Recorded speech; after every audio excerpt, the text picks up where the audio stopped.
नमस्कार दोस्तों, चलिए कहानी आज की शुरू करते हैं। कहानी का टाइटल है नया सिलसिला।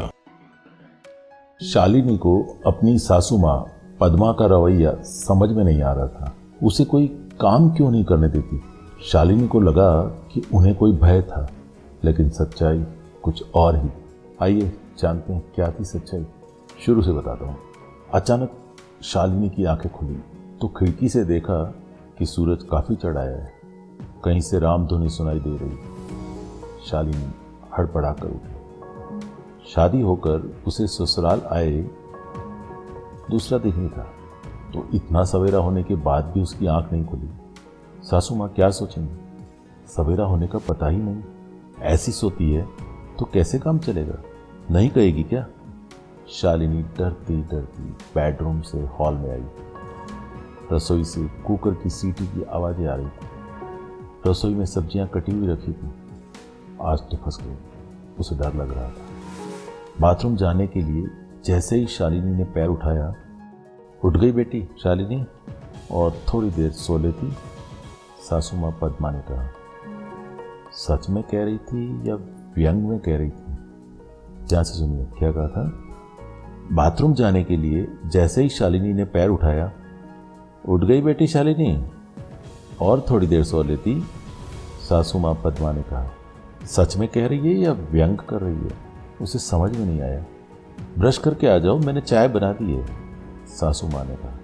लगा जैसे कह रही हो तेरे उठने के पहले ही मैंने उठकर चाय बना दी, देखो। ब्रश कर मुंह धोकर साड़ी के पल्ले से उसने चेहरा पोंछा। अदरक डालकर गरम गरम भाप निकलती हुई चाय। सासू माँ ने उसे पकड़ाई और पूछा, तुम्हें कौन सी सब्जी पसंद है शालिनी?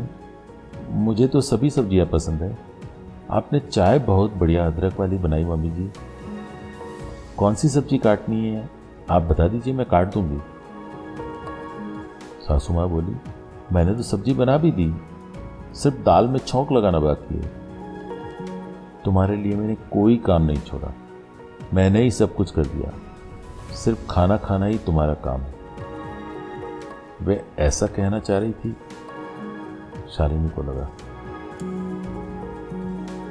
चाय और खाने का काम हो गया तो फिर कोई बड़ा काम क्या होगा, सिर्फ कपड़े धोने का काम बाकी है।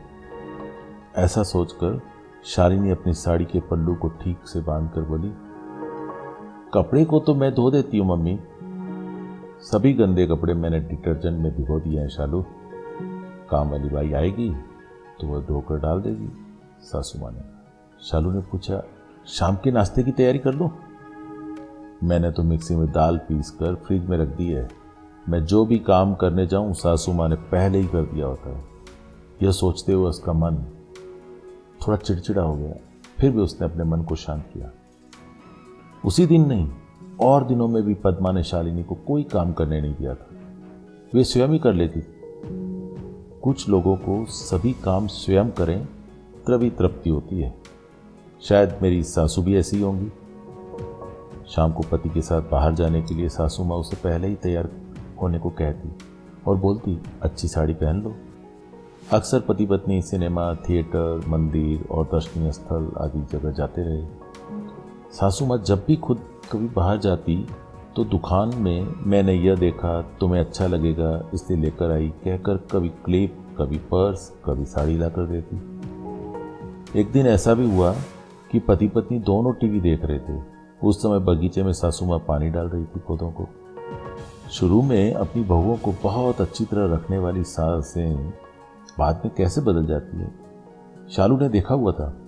कुछ ही दिनों में मेरी सास भी बदल जाएगी, ऐसा ही शालू सोच रही, परंतु पद्मा बिना बदले वैसी ही रही। फिर एक ख्याल यह भी आया कि कुछ सासू माएँ बहुओं को इस आशंका के चलते अच्छी तरह रखती हैं कि कहीं बुढ़ापे में बिन धन के आश्रय के बेघर न हो जाना पड़े। सो यह भी निर्मूल साबित हुई जब एक दिन बातों ही बातों में पति ने बताया कि यह घर मम्मी के नाम। अच्छा, शालिनी हैरानी के मारे चुप हो गई। पति ने पूरी बात बताई। आज इस मकान की कीमत करोड़ों में है। इसके 2 पोर्शन किराए पर है, जिनका किराया ही 50,000 महीने आता है। इसके अलावा पापा के जाने के बाद मम्मी को फैमिली पेंशन के रूप में 20,000 रुपये मिलते हैं। गांव में मम्मी के नाम से खेती की ज़मीन है, उसी से साल में 2 बार गेहूं की 10 बोरियां और दालें आती है। हम तो केवल एक व्यक्ति की आय पर निर्भर है। सासू माँ के पास तो इतने आसरे हैं, फिर भी इतना प्रेम और वात्सल्य क्यों दिखा रही है?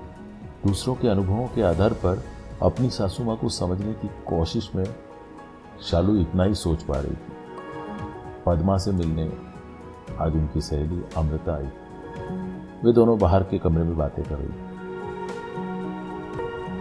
पद्मा, तुम्हें मैं 40 सालों से जानती हूँ। तुम्हारी सास ने तुम्हें कितने कष्ट दिए, कितनी बार तुम्हारी सास ने तुम्हें भूखा रखा, कितने अपशब्द बोलती थी। इसके बावजूद तुम अपनी बहू से इतने प्रेम के साथ व्यवहार करती हो। होता तो यूं है कि एक सास जो खुद झेलती है वैसा ही। अमृता आगे बोलती उससे पहले ही पद्मा बोल उठी। उन सब पर विराम लगाने के लिए ही मैं अपनी बहू को अपनी बेटी जैसी रख रही हूँ अमृता। यदि कोई अपनी सास से परेशान हुई है तो उसकी बहू जो बाहर से आई है और सास के कष्ट की पृष्ठभूमि से बिल्कुल अनजान है, उसकी क्या गलती? उसके साथ हम क्यों कठोरता का व्यवहार करें? उसको दंडित करने से क्या फायदा? इस तरह का व्यवहार तो बदला लेने की ही सोच है। इसी सिलसिले की कड़ी को तोड़ना जरूरी है अमृता। एक लड़की की जिंदगी में ऐसी तकलीफ ना आए, इसके लिए किसी को तो कदम उठाना ही पड़ेगा। फिर वो मैं ही क्यों ना उठाऊं? आज मैं अपनी बहू से जो स्नेह व वात्सल्य दिखाऊंगी, वही वह अपनी बहू से भी दिखा सकती है। तो बच जाएगी ना नई परंपरा, नया सिलसिला। पद्मा बोली। शालू ने उनकी बातचीत को सुना और अपनी सासू की नई कड़ी को बनाए रखने की गांठ बांधी।